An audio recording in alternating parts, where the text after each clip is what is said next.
సమాజంలో ఇంకా నిరాదరణకు గురై ప్రభుత్వ సంక్షేమ పథకాల పరిధికి పూర్తిగా చేరని పేద కుటుంబాలకు ఆదుకోవడం ప్రతి ఒక్కరి సామాజిక బాధ్యతగా భావించాలని జిల్లా కలెక్టర్ కీర్తి చెక్కూరి పేర్కొన్నారు.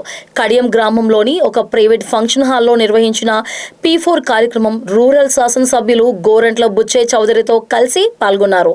కలెక్టర్ మాట్లాడుతూ ప్రభుత్వం పెద్ద ఎత్తున సంక్షేమ కార్యక్రమాలు అమలు చేస్తున్నప్పటికీ ఇంకా అనేక కుటుంబాలు విద్య, వైద్యం, గృహవసతి, జీవనాధార అంశాల్లో ఇబ్బందులు ఎదుర్కొంటున్నాయని తెలిపారు. అలాంటి కుటుంబాలను గుర్తించి బంగారు కుటుంబాలుగా దత్తత తీసుకొని మార్గదర్శకులుగా నిలవడం ఎంతో గొప్ప సేవా కార్యక్రమమని కొనియాడారు. కడియం మండలంలో గుర్తించిన 34 బంగారు కుటుంబాలకు గ్రామానికి చెందిన 34 మంది మార్గదర్శకులుగా ముందుకు వచ్చి వారికి అవసరమైన సహాయ సహకారాలు అందించడం అభినందనీయమన్నారు. సమాజానికి మేలు చేసే కార్యక్రమాల కోసం ప్రతి ఒక్కరూ స్వచ్ఛందంగా ముందుకు రావాలని కలెక్టర్ పిలుపునిచ్చారు. అనవసర ఖర్చులు, దుబారా వ్యవహారాలను తగ్గించి వాటిలో కొంత భాగాన్ని పేద కుటుంబాల సంక్షేమానికి వినియోగిస్తే సమాజంలో గొప్ప మార్పు తీసుకురాగలమన్నారు.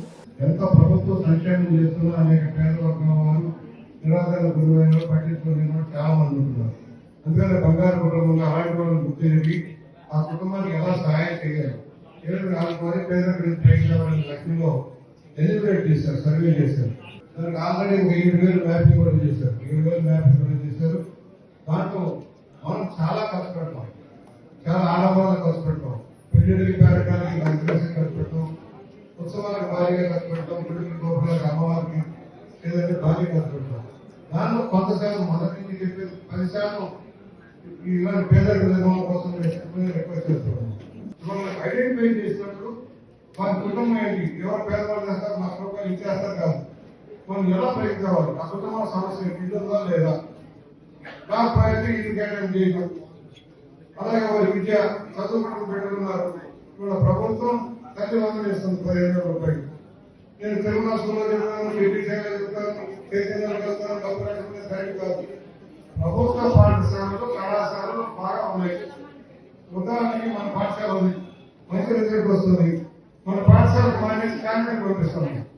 అంగన్వాడీ కేంద్రాల్లో పౌష్టికాహారం బాగా ఇస్తున్నారు.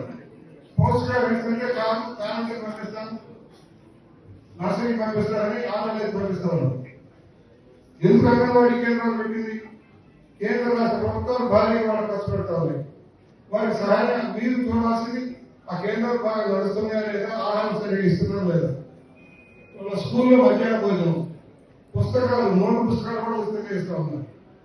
బూట్లు, బెల్టులు, యూనిఫామ్ అంతా కూడా అన్ని పాఠశాలకు ఇస్తా ఉన్నారు. విదేశీ తిరిగి కల్పిస్తా ఉన్నారు.